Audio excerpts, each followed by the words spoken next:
Dr. Charles Bramblett had measured crowd noise in stadiums across 3 continents. He had attended World Cup finals, Champions League semifinals, and Copa America deciders. He thought he understood what a football crowd was capable of.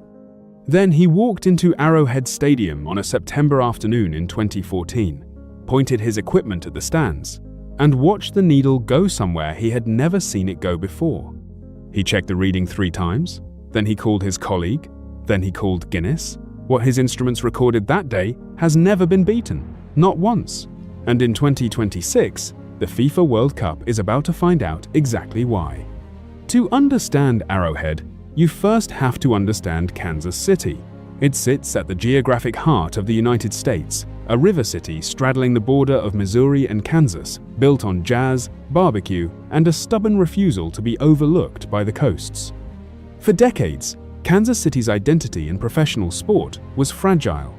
The Athletics baseball franchise arrived in 1955 and left for Oakland just 13 years later.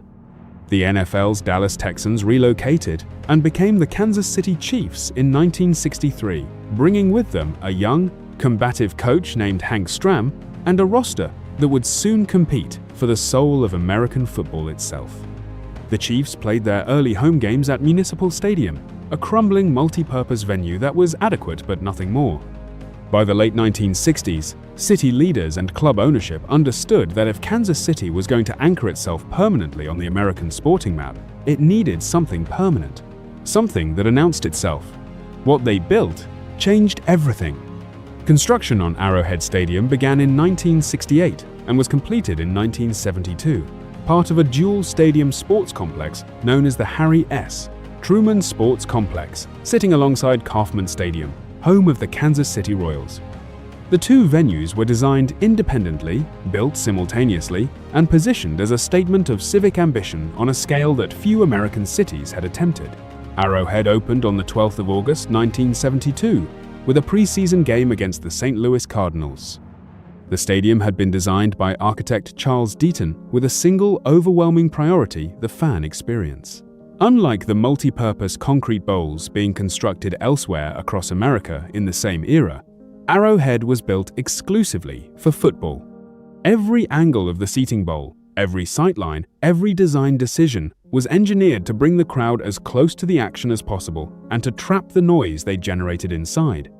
The architects, whether they fully understood it at the time or not, had accidentally created one of the most acoustically devastating venues in the history of sport. The original capacity stood at approximately 78,000. The iconic red and gold color scheme, the colors of the Kansas City Chiefs, was embedded into the architecture from the beginning. Arrowhead was never a neutral venue dressed in team colors on match day. It was built as an extension of the club's identity, a physical manifestation of Kansas City's football culture rendered in steel and concrete. Through the 1970s and 1980s, Arrowhead established itself as one of the most feared road destinations in the NFL. The Chiefs were not always the dominant force they would later become, but the stadium itself remained a constant weapon. The crowd noise regularly disrupted opposing teams' communication systems. Quarterbacks arriving in Kansas City knew they would spend the afternoon shouting play calls that their own offensive linemen could not hear. The 1990s brought both heartbreak and transformation.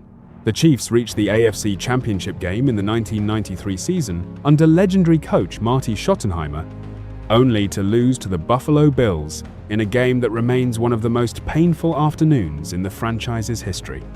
The stadium that day was a furnace of emotion, 77,000 supporters producing a wall of sound that could not save their team. In Kansas City, they still talk about it. A major renovation program was completed in 2010 at a cost of approximately $375 million. The project expanded and modernized the stadium significantly, adding premium seating options, improving concourse facilities, and upgrading infrastructure throughout. The renovation carefully preserved everything that made Arrowhead distinctive, while bringing it fully in line with the standards demanded by modern professional sport. Crucially, the renovation did not soften the noise. If anything, the improvements to the bowl's configuration made it worse for visiting teams and better for everyone who came wearing red and gold. Which brings us back to that number. 142.2 decibels, the 29th of September, 2014. The Kansas City Chiefs hosting the New England Patriots. The occasion had been building for weeks.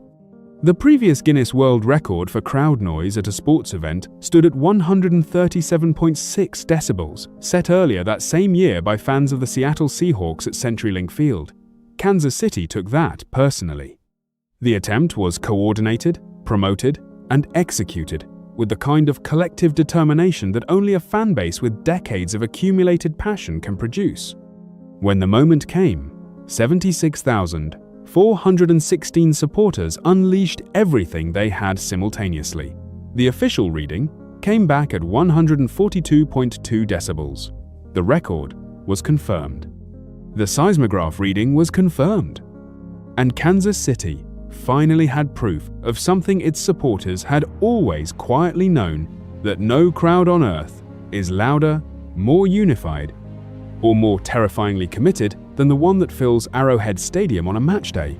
The stadium's recent history has been defined by a transformation in the fortunes of the franchise it houses.